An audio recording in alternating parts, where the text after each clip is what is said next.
अस्सलाम वालेकुम। जीअं त मुंहिंजो नालो आदम क़ौम साईं, मां जानू पेलो चिचुआ फाटक जानू पेले जो रहवासी आहियां। मुंहिंजा ॿ पुटड़ा आहिनि, जेको हिकिड़ो 16 सालनि जो आहे, हिकिड़ो जेको जोनी में वेठो आहे इहो 6 सालनि जो आहे। 16 सालनि जे जो ब्लड कोन थो ठहे, उन सां मसइलो आहे रत जो रत कोन थी ठहे। ऐं उन खां बाद ही नंढड़ो आहे जंहिंखे दिमाग़ में पाणी आहे, दिमाग़ जे पाणी जी हुजण जे करे हिनजी नज़र बि ख़तमु थी चुकी आहे।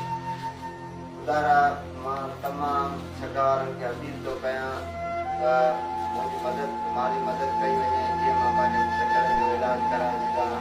इन टाइम मां कराची जे अंदरि दर जा नौकरा ऐं दरबदर थींदो थो वधां। सिविल अस्पताल, जना हॉस्पिटल सिर्फ़ु 2 गोरियूं या 2 सुइयूं या हिकिड़ी ड्रिप ॾेई था छॾनि, हुन खां पोइ इलाजु कोन थो थिए।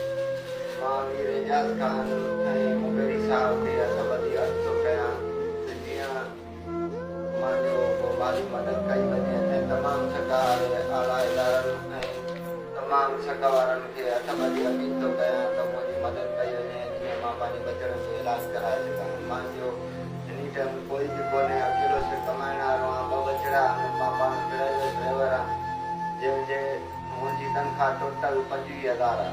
25,000 में घर हलायां या पंहिंजे बचड़नि जो इलाजु कराए सघां। हिन टाइम तमामु मुसीबत जी बीमारियुनि में फाथल आहियां।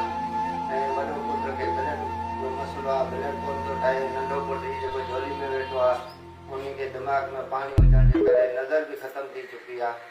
महिरबानी करे मां सां मदद कई वञे, जीअं मां बचड़नि जो इलाजु कराए सघां।